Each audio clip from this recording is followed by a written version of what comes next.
This is the big one, literally. This is, I think, the largest municipal cemetery in Europe. This is Manchester Southern, and I've just parked the van and seen something interesting, so we'll go and look at that first. Saw this from where I parked the van. Frank Johnson, British lightweight champion, 1952 and 1955, and lightweight champion of the British Empire, 1953. And this is written on the back of the tombstone, so it's visible from the road. Anybody who's been following the channel for a while knows that we tried to get in here before and we were chased off by some wee Jobsworth. So I emailed the wee Jobsworth and asked for permission, as I was told to do, and they ignored me. So to him, we're doing it anyway. We're going to go and see how many war graves we can find, but I think in here that won't be too difficult. I think there are probably hundreds. We're never going to get around to all of this today, but it'll make a start. And oh look, there's number one. There is Gunner E.W.A. Roberts of the Royal Artillery, who died in 1941. So that is war grave number one. Keep count. And I'm starting over. I've said that and then walked in front of a tree. I'm starting over here because this just looked like it might be a bit interesting. I just saw these stones as I was driving past. I thought they might be communal graves. Let's find out. Number 2535, Anne Hope, age 68, Henry Rowcroft, 69, 68. Yes, these look like from 69 years down to 2 months with a wee male foundling. Oh wow, there's a phrase I've never seen before. I know what a foundling is from watching The Mandalorian, but male foundling, a baby with no history, no parents. Oh, what a shame. Keep looking around to see if anybody is watching me, but so far nobody is. At least this little camera is a bit more discreet, and I've got my glasses on as well, so I can always, if problems persist, I can do it on the glasses. Again, that is all numbered 2527 2551. I wonder if that's like burial numbers. 27, 28, 29, 30, 31, 32, 33, etc. Wee Georgie there was 8 months. And Fanny at the top, stop snickering, was 56. And this might shed a bit of light on the story here. Blah blah blah. Here and in the surrounding graves lie the remains of some of those formerly buried within the grounds of Whittington Hospital, reinterred 1971 and 1985. This place is massive. I should really have googled it before I came in so I could tell you exactly how far back it went. I'm guessing late 1800s. These stones here are 1940s. That's a very, actually exactly 1940. It's a very distinctive type of stone, that one there. I keep thinking of the male foundling. Poor wee mite, not even got a name, eh? What a shame. Heading along here because there's some lonely war graves. But look at this, here's more of these in loving memory of William R. Margetson, 1936, age 60. Thomas Tamplin died 1936. Funny that, they're all the same date. Communal graves again. How interesting. And under these leaves there are lots and lots and lots of them. And I do mean lots and lots. They're going all the way along this bit. That'll be why the war graves are still here. That's 1929, that one. I know some of you are not very grown up and like the count game, so let's count the war graves we can see from here. There's 1, 2, 3, 4, 5, 6, 7, 8. Okay, there's more than that later on, but 8 will do for a start. The war graves are the only stones standing, because there's a communal grave, and there's a communal grave, and above it there is a war grave to Private G. Conduit, Manchester Regiment, 1920. I wonder if he is also on that, if that's why he is there, in the same hole, as it were. Answer to that question is yes. There is George Conduit there, died December 1920, so he is memorialised on that stone, and also he's got his Commonwealth War Graves headstone. I've never seen that before. That is, got to admit, that is pretty cool. W.H. Maddox of the Manchester Regiment. So let's see if the theory holds true. It doesn't. This stone does not have him on it. What about this one? Sorry, this is not exciting television, I know, but no.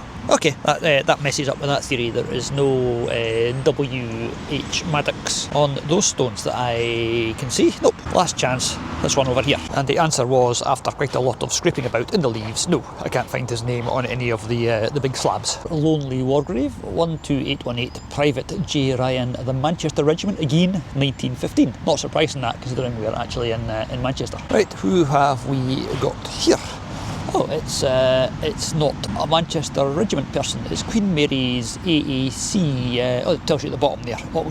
Army Auxiliary Corps, 22nd July 1919. That is worker E.E. Barford. I wonder if E.E. Barford was a lady person. I'll have to do some research and find out. Place for all that research will of course be the Commonwealth War Graves Commission's website, where all of these are documented and listed, and whatever word you want to use, catalogued and searchable and things. This is the York and Lancaster Regiment Private Faulkner from 1921, aged 51. A real shame we can't spend too much time on all these communal graves. There are hundreds of them, probably thousands of bodies under there. Anyway, last one for this wee bit is Private Brinley of the Manchester Regiment, again 1917. An iconic view that you get in all these Manchester sort of municipal graveyards. It's sort of fairly, not identical, but fairly similar stones, but the pattern of time has made them all the same colour. Look at that, that is so impressive. And the pattern of time and same colour doesn't apply to that wee white thing we can see off in the distance. In amongst all the sort of green and mossy stones, there is Gunner E. Atkinson, Royal Artillery, 1942. And behind Gunner Atkinson, let's see who have gotten some of these big green stones. There is James Doers, who died 1909, and Caroline, his wife, and other family members and hangers-on. And then on this one, Martha, wife of Frederick Wardle, 1910. So yeah, in the 1900s, there must be an older bit here. Let's go and see if we can find it. It's a nice sandstone tomb. Behind them, there's somebody who obviously had a little bit more money. I've just seen what's written on it. This is another war grave.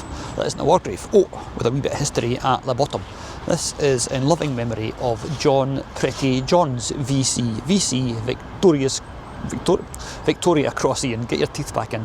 Late Colour Sergeant, RMLI, Plymouth Division, Royal Marines Light Infantry, died 1887. So he, VC, Victoria Cross, the highest award for bravery you can get in the UK. And here's a wee bit about him. And if you want to pause and read it, there is Corporal John Pettyjohns' wee story there. He sounds... What's that? Look at that down there, sorry. I wasn't going to read this. Pettyjohns, a muscular West Countryman, said, "Well lads, we are just in for a warming, and it'll be every man for himself in a few minutes. Look alive, me hearties, and collect all the stones handy and pile them on the ridge in front of you. When I grip the front man, you let go the biggest stones upon the fellows behind." He sounds like a character, but look what he did down there. As soon as the first man stood on the level, Pettyjohns gripped him and gave him a Westcountry Buttock. What on earth is a Westcountry Buttock? No idea, but well done, John. I don't know what a Westcountry Buttock is, but I'm sure it wasn't very nice for the recipient. So today we remember Colour Sergeant John Pettyjohns and his Westcountry Buttocks. Brilliant. That's quite jaunty. In loving memory, in lead at the top there, of Mary Ann, wife of Ralph Russell Hutchins, who died, back in the 1890s, 1893 to be precise. This place is so big, I really don't know where to start. I think we'll just wander about at random, shall we? Don't tell De Niro there are squirrels, but you could tell De Niro and he would just say, yeah, not interested. In fact, over there, a squirrel went up that tree, and I don't know if you can see it or not, but there's 5 squirrels cavorting over there. Hello, squiggles. That squirrel over there is being brave. I bet it's not so brave when I get closer. This place must be a bit of a haven for... These places are always a bit of a haven for wildlife. So, right, the squirrels are not hanging about to be photographed. So let's go and look at some more tombstones. There's a wee angel with a sort of I'm not going to tell you face on, and that is in loving memory of Ernest Arthur, beloved son of W and S Strange. Still in the 1800s, 1875. And this really nicely patinated stone is Annie, wife of William George Parry, in 1849. This is good, we're still in the 1800s. That squirrel there is no, look, hello squirrel, please don't run away, just stand there and be photographed. I guess they're all stocking up for winter now. I'm actually a bit of a coward in case I get caught again. I don't like getting spoken to, so I've put the camera away and I'm filming this wee bit on my glasses because I think I'm getting closer to the office. There's another really nice piece of marble statuary, missing a hand and some fingers and bits. And that is, let's have a look, in loving memory of a devoted wife and mother, Sarah Helena, the beloved wife of George W. Pratt of Stretford Road, Manchester. And from 1900, ever dear memory of Henrietta, or Hetty, eldest and dearly loved daughter of Horace and Sarah Locke, who died in 1900. Right, this is such a cool cemetery. I could spend all day here. In fact, I might be spending quite a lot of today here. Anyway, let's keep going and see what there is to see apart from squirrels. Obviously, lots and lots of over here as well. I love it. I call this study Commonwealth War Grave and Common Grey Squirrel. Hello, Mr. Squirrel. Are you trying to bury your nuts? Okay, bye. This is Private F.L. Hurst of the King's Liverpool Regiment, 21st of January 1919, aged 49. Right, walking along the main thoroughfares are where you get the best stones, because that's obviously the people with the money to be on the main access routes would be most prominent. So we're heading to have a look along that one, where I can see some really cool stuff even from here. Going along past Annie, wife of John Loudon of what does that say? I was going to say Rochdale, but it won't be. It'll be Rushholme or Rockholme or something. Died 1836. Wow, that's old. 1836. And that can't be right, can it? Let's have another. 1886, I think that'll probably be. And Francis Hampson, 1890. Down this side of the main thoroughfare, in loving memory of Bryce, son of Bryce and Annie Blair of Salford, 1877. That's quite impressive, isn't it?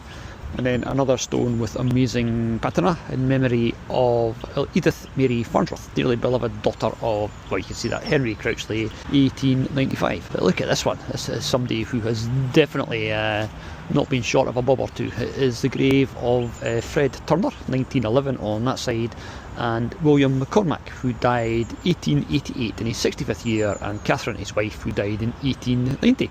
And then something Elizabeth Garlick. Anybody read Terry Pratchett books? There's a character in them called Margaret Garlick. I didn't know Garlick was actually a surname. So also Elizabeth Garlick, daughter of the above. Anybody looking for occupation bingo? Anybody got banner painter on their occupation bingo card? Because this guy, Joseph Selmerdine, was a banner painter. He died 1883. And next to the banner painter we have got John Dalton, who died 1925, but no occupation, so no points for occupation bingo on that one. Who had music school founder on their card though? In memory of John Albert Cross, born 1844, but I went a bit high pitched there. Born 1844.